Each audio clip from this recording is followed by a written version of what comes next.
What would you do if someone come to you and told you that you can become the god of this world before the world ends in 30 days? That was exactly the offer of the mighty god Odin gave to Yuta, a teenager who was just playing basketball with a friend on one summer day. The Day I Became a God, or Kamisama Ni Natta Hi, is an anime which takes the genre of comedy, slice of life, and romance at the same time. If you have watched Angel Beats, Clannad, or Charlotte before, then you're probably familiar with the work of Jun Maeda, the writer of this series.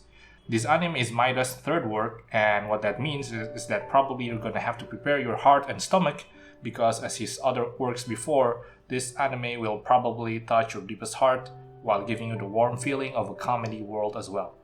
Hi everyone, I am Ray Just Away, and you are watching the early review of The Day I Became a God, or Kamisama Ni Natta Hi. If this is the first time you drop by to my channel, please hit that subscribe button so that you don't miss my weekly anime review videos. I hope you guys like it and enjoy. As a disclaimer, this review will cover the first episode to the third episode of the series, but don't worry, I won't give any spoiler other than the first episode. So, let's talk about the story part. The Day I Become the God tells a story about Yota Narukami, a high schooler who planned to spend his last summer vacation like most others, preparing for his university entrance exams. But when a cute girl named Hina approaches him and says that she's a god, his summer vacation suddenly becomes anything but ordinary. It was simple. Hina, or Odin, says that the world is going to end in 30 days, and Yuta was lucky to be able to meet Odin herself, the highest god of all. Surely, Yuta did not believe this highly irrational claim, and decided to play along for a while. But that claim was soon come to an end. Throughout the first episode, we got a glimpse of the supernatural abilities in which Odin possessed, or so it seems at the beginning.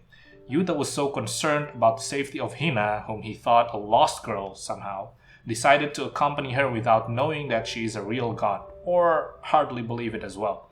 To be honest, so far the story tries to be sensible in some way. If I were in Yuta's position, I would probably react the same way he did.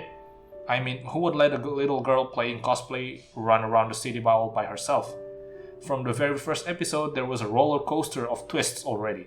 There were moments where I thought that she was going to do something extraordinary, showing her magic power and turns everyone into her followers, but it turned out to be no.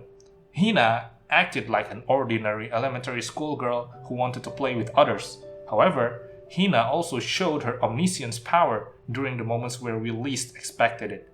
This is a proof of how Maeda played out with our minds. He made us believe in the story, and that is also what makes the story unique. Every time we watch certain anime, there are plot and stories which we may predict easily, because it's been used a lot and get recycled throughout the different series. But this anime, The Day I Became a God, avoided the cliché and created a compelling start right from the very beginning. Although it was mixed with a warm comedy throughout the episode, there were moments of the episode where it felt deep and serious. Take the first episode as an example. When Hina explained that the world was going to end in 30 days, the scene captured the emotion of Hina perfectly, bringing the seriousness of how bad it is if the world was going to end. And although it was just a brief moment, it was enough actually to make me think that Hina's statement was not just a mere threat. Hina then decided to stay with Yuta, and he was given the power of a god. Yuta's only wish was to have Izanami, a girl that he had a crush with, fell in love with him. At least, that was the reasonable wish anyway, since the world was going to end in 30 days. So the story moves on from this point. The challenges they have and the interaction between the family members and Hina as the guest of the house. There were some mysteries and questions waiting for answers to the stories as well, like how Yuta's parents are okay with Hina staying in the house, and Hina's true plan on helping Yuta with his love mission.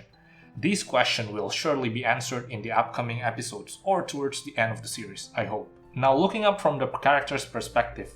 First of all, we have Yuta, our main protagonist who was going to enroll in the university.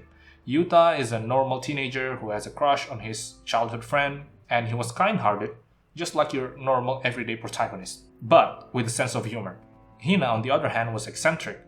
Her clothing and her dyed pink hair is unique, and she doesn't like her name when being compared to Yuta's family name. The two of them had a good comical personalities which are light-hearted and easily recognizable. Hina acts as Yota's mentor in dealing with the relationship, but at the same time, we see Hina being treated like a child, which she doesn't like anyway. On the other hand, Izanami is not very talkative. She has a good relationship with Yuta as a childhood friend, but that was it. It was difficult to see her emotions since she doesn't show that much, but I guess it will be a surprise for us somewhere in the future episodes. Yota's family was lively as well. Their parents unknowingly accepted a stranger to stay at their house, thinking that Hina is a distant family, or maybe they did know each other in the past. When talking about the flaw, I would say there is any, because they are doing a great job so far in the animation and art style. No cut corners, and the pacing was great. Unlike action anime where there are some action scenes that we have to pay attention to, this anime series is pretty much story driven. The story, the pacing, and the end of the anime will be a deciding factor of how good this anime is. Other than that, I would say probably not everyone will find the jokes to their liking, but for me, they bring joy and fun every single time. And it's very unique, like I said. Perhaps I should make a video about the funniest moment of the series. What do you guys think?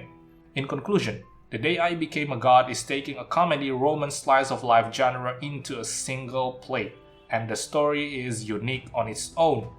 I laughed during the comedy scenes, and I can feel how the story has taken the seriousness and bringing us to the roller coaster feeling.